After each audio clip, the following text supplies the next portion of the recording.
Hey guys, sometimes you need proof. Can't just feel it, you gotta see it, right? So this is a video that I wanna kind of watch with you guys with this doctor named Jeffrey Bland, who's considered to be the father of functional medicine.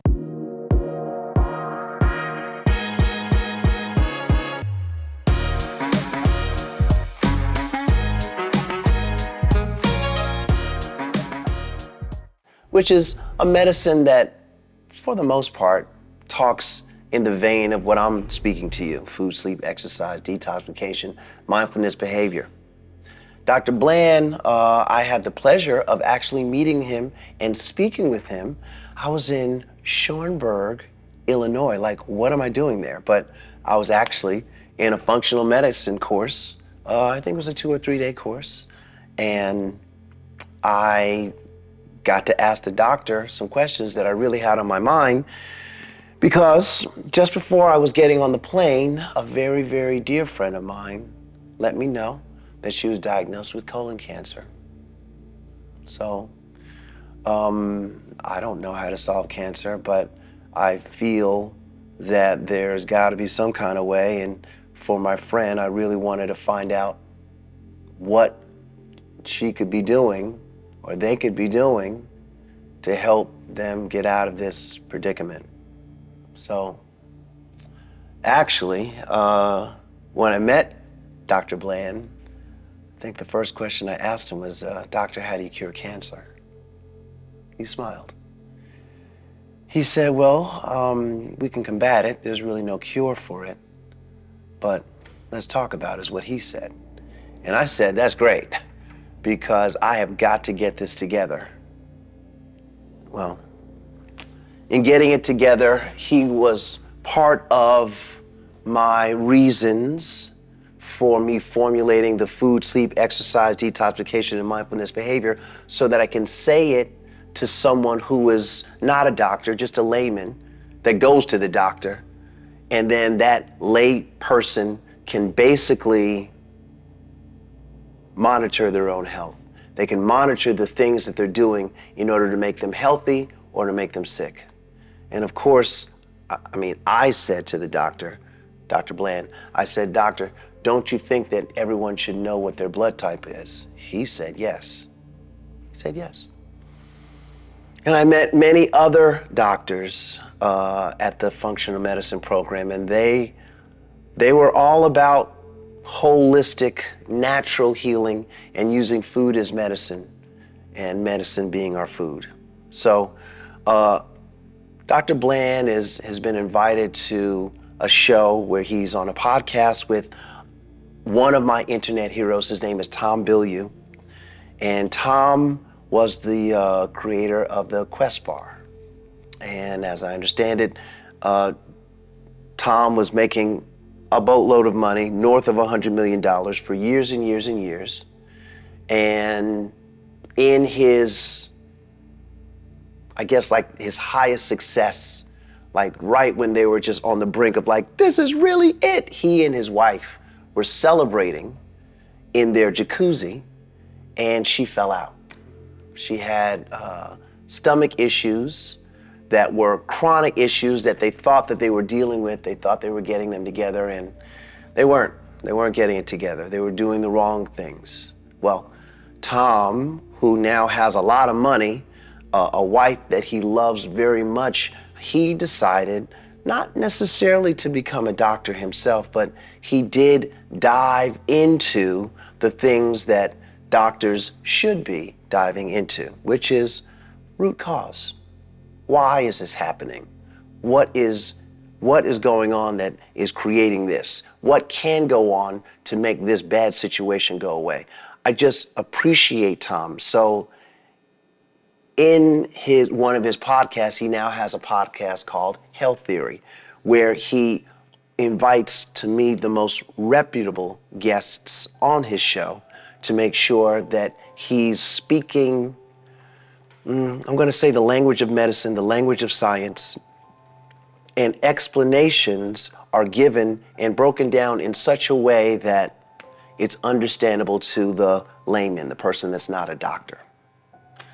Now, this channel is for you, if you're a doctor or not a doctor. If you're a doctor, it's for you to help your patients, have a different perspective that you can lend to your patients, because I know there's a part in my oath that said, do no harm. So that's what I try to do, is do no harm. As a matter of fact, I try to help. So doctors, if you're trying to help, that's why we're here. That's why you are scouring the internet and you found me to say, well, what can I say to my people whom I care about, whom are my flock? So, Dr. Bland, he was invited to the Tom Bilyeu show. And I was like, wait, I know him. I know him. I didn't realize how amazing it was. I mean, he's written books after books and so many articles in terms of functional medicine. And it seems like when someone's doing well, maybe someone doesn't like them doing well. So if you look up things about Dr. Bland, you might find some good things, you might find some bad things. But if you trust me, then trust this. Dr. Bland is only trying to do his best for the human race, society, Earth, his grandchildren, and his grandchildren's children. That's what he's doing. Oh, so am I. I don't know all that Dr. Bland knows. Some of his conversation that he has even kind of makes me go, huh, what?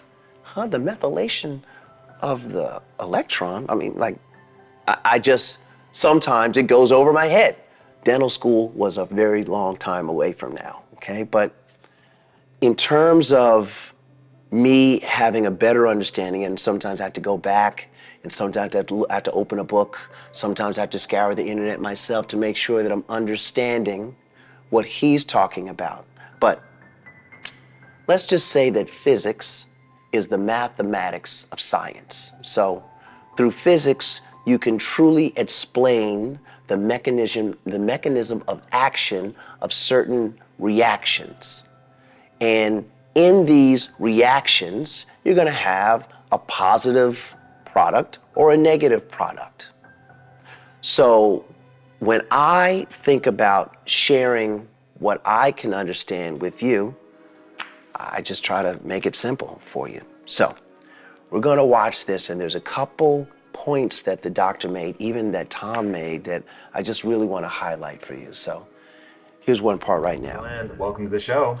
Wow, Tom, I can't tell you how much I appreciate being part of this opportunity together. As the father of functional medicine, I cannot be more excited to have you here or to ask the following question.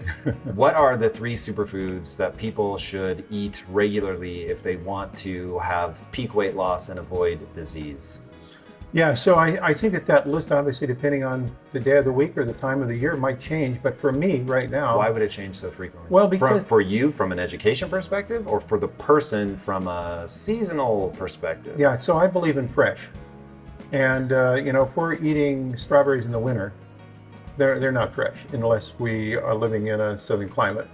So if you ask where are you going to get the most nutrient dense products, there's some seasonality, just like there is in frequency of eating. Time restricted feeding gives maybe a better outcome of eating than eating 7 times a day. So there are certain things about timing, circadian rhythms, that I think are important. So when you ask me what foods, it really in some way depends upon the season of the year. But with that kind of a consideration of circadian potential, I would say that the things that really kind of match the need of our present situation, and we ask, what are we suffering from as a society, and then what foods then match up against those things.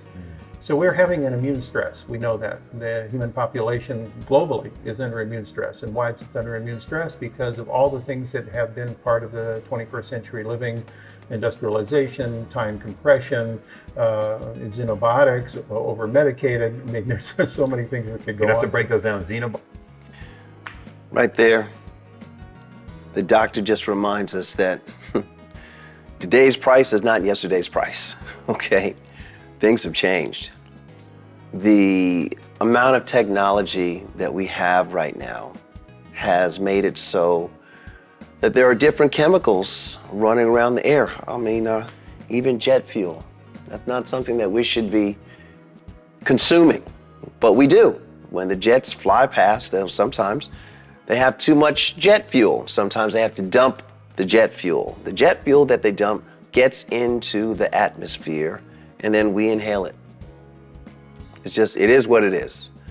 But in that being one of the things that just happens normally, we could also talk about radiation. We could talk about our phones. We could talk about our eye. I don't use them, but the wireless headphones. All those have a lithium battery in them and a signal. Well, years ago, I think it was Sprint, they had a couple scientists trying to figure out if cell phones were cancerous. I think they found out that they were. I said I think. And if it is indeed cancerous, let's say that it changes neuronal tissue. Let's say it does that because of the lithium battery and the cellular signal mixture that to our head makes our cells and our neurons. It gives them a little bit of radiation. It touches the chemical makeup, the DNA of those areas. Let's just say it does that. Well, if it does that, well, the body's going to launch an effective response to that by trying to wall off the damaged areas. And that could be by way of tumor or something that becomes malignant, like cancer. So, Dr. Bland, let's get back to him. Products, Toxic waste products, pollutant, persistent chemicals. These would be foreign molecules. Okay. So, there's an abbreviation that's used in the literature called POPs, PLPs. POPs stand for persistent organic pollutants. These are xenobiotics. So it could be things like organophosphates, or it could be things like organochlorine compounds or polybiphenyls. And all these things that have built up by 50,000 new chemical agents coming into our environment and being bioconcentrated through the food chain over the last 70 years since industrialization. So we know that we have that burden that previous organisms living on the planet didn't have. So then how do we get rid of those? We do so through, fortunately, a process that was involved in our bodies called detoxification. And it turns out that this is a superfamily of genes that control our detoxification process, both of internal chemicals and external exposed chemicals. There are foods that contain specific types of ingredients that actually speak to the genes that regulate the ability for our bodies to detoxify. That's an aha. Now, when you talk about speaking to the genes, to me, doctor, we have gone in, okay? We have closed the door and we are on a rocket ship right now, okay? I would just hope that my food is good for me and that my cells can break it down and it does what it's supposed to do to help my liver or whatever organ that needs help. That's what I would say. But this doctor just said that the food speaks to our genes. Okay, speaks to our genes, meaning our genes are now receptive to signals and foreign objects that aren't from the body. And this signaling can make our genes work for us or against us. I just wanted to pause that and say that. I want to talk about this idea of speaks to our genes. So one of the things, I want people to understand that you really are considered the father of functional medicine and what that means. This is like 89, 90, if I remember right. You're thinking along these lines, you bring a bunch of people together and you're like, hey, I think that the system of dealing with symptoms is probably not the right way to approach it. You guys come up with this idea of it's really about the function. What's the function? Why is it breaking down? And what do we do about it? So putting it in that context, now you've got this idea of immunoregeneration. So, and we'll get into the whole personality of the immune system and all that, which is fascinating. And despite being as deep as I am in this, I've never heard anybody speak to the immune system as having a personality before, which I think is really powerful. But now we're on this anchoring moment of phytochemicals. Yeah. So there are things that we can consume. So by the way, this just gave myself the chills here thinking about this. And I always tell people, it's something that I took from biology, which is your phrase that food is information. we're going to eat things that actually talk to our immune system is one of the ways. I'm sure it's talking to a whole lot of things. But in researching you, this idea of that phytochemicals, and if I misspeak anything, chime in, but phytochemicals are basically the plant's immune system. So they're growing up in a harsh environment, but they can't run, they can't go to the doctor. And so they create these chemicals. Talk to me about coevolution, though. How does it become a communication with our immune system? Oh my word! There is so much to unpack in what you just said. That was a brilliant summary, by the way. I am literally just stealing all your words. No, not. Thank you. So I'm gonna answer that if I could by finishing kind of the thought around detoxification, because it links back to your question about phytochemicals and coevolution. So there are now discovered certain plants within the family of 20,000 edible plants, of which we get 90% of our calories from 10 plants. I want to say that again. The human on the planet Earth get 90% of its calories from 10 of the 20,000 edible plants. Whoa. Now, that's an As it should be, or that's a problem? That's a problem. That's taking the complexity of nature that can speak to our genes in very complex orchestrated ways and narrowing it down to just having the brass or percussion section playing the suite.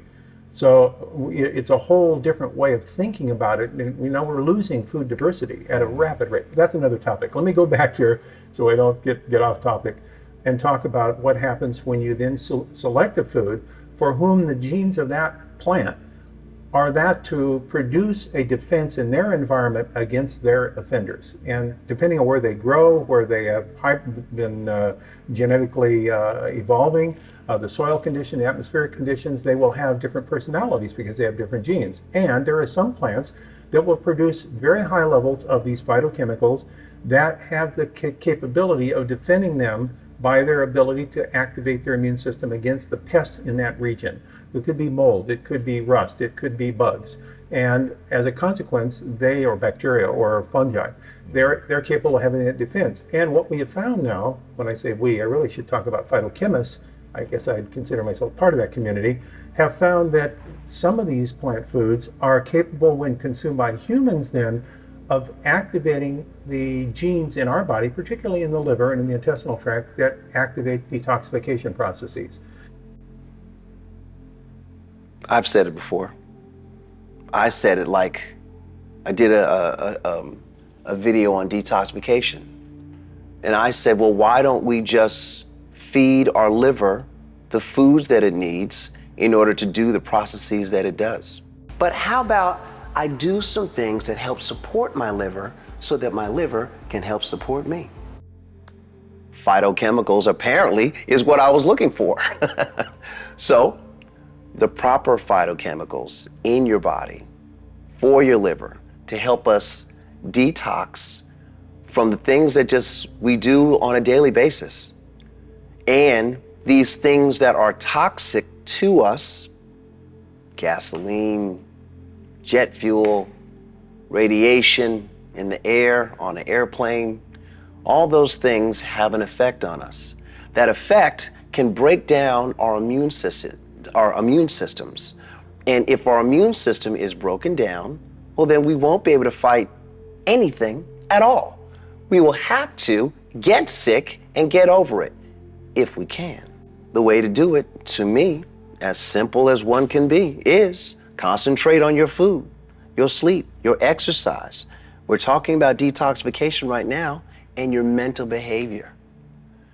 Really, this particular podcast with Tom Bilyeu and Dr. Bland, it just reminded me that I'm on the right path. And if you're watching this consistently, you're on the right path, because all we want to do is be healthy. I'm sorry, that's what I'd like to do. If you like to be healthy, please be healthy. In being healthy and living longer, well, now we get to love more. We get to have more experiences in life. We get to have more memories. We get to have no regrets.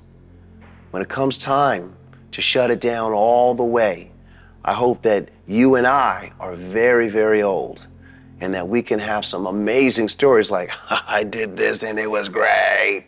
Like, I want you to have that story, because I know I've already got a couple of those stories. And you should have a couple of those stories too. Everybody should, really, seriously, they should.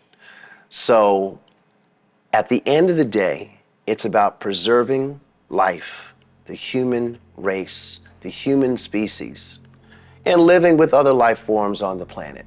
Bacteria, viruses, dogs, cats, monkeys, mice, okay? We all live together in this ecosystem that all anyone ever really wants is to make sure that their family is safe and comfortable and able to go on and move on.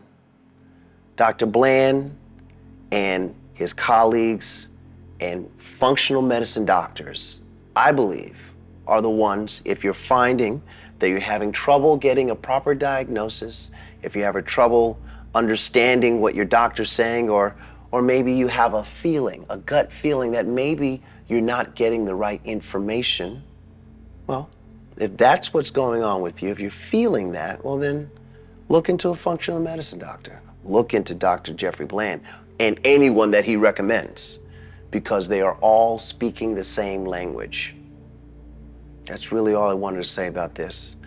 Please watch Tom Bilyeu's video with Dr. Bland. It's like the eat these 3 superfoods, and you could get the 3 superfoods that you're supposed to eat in the video. The Dr. Bland already said eat fresh, so eat seasonal vegetables and fruits that I would say go for your body chemistry, go for your blood type, that meld with your body chemistry so that you are really, really doing the very best in terms of food for yourself when it comes time to eat. You still got to drink water, still got to probably supplement with vitamins and minerals, because the soil is not the same soil as in the 50s. Things have changed.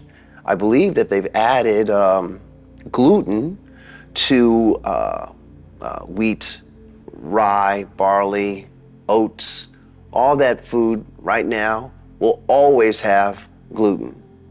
Like, have you ever seen a seedless watermelon? Okay, I'm sorry, here's a good one. An organic seedless watermelon. What is that, Publix? What is that? Okay, if it's a fruit and it grows naturally, I guess they can make it grow naturally. But as far as I know, fruits have seeds in them.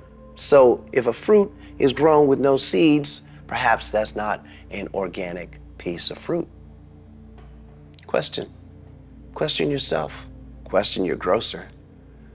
Get the best nutrient for you. Do the best thing that you can for you. And if you're feeling sick in any kind of way, it's time for you to study.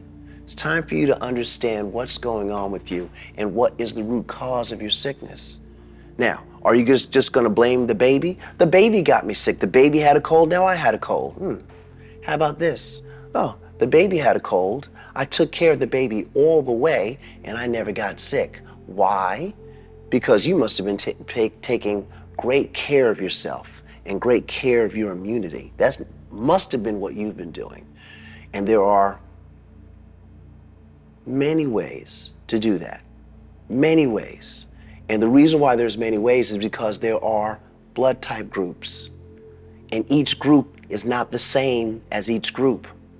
Find out the group that you belong in and get it. Do it. And if you really, really, really want to test to see if you're doing the right thing for yourself, do a food allergy test. See what happens.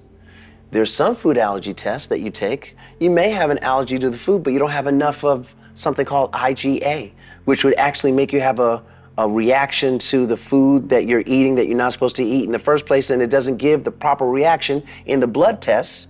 So now you don't really know. So you have to be careful with yourself. Love yourself, love your friends, love your mother, love your neighbors, love your enemy, love your enemy. But these are the things that I'm talking about on this channel, because I believe that a good life is possible for all, and it does start with health. Thank you so much for listening. Please leave a comment in the comment sections below. Please like and subscribe to my channel. and I will bring you more amazing health content and other content so that we can keep growing together. Thanks so much. Talk to you later.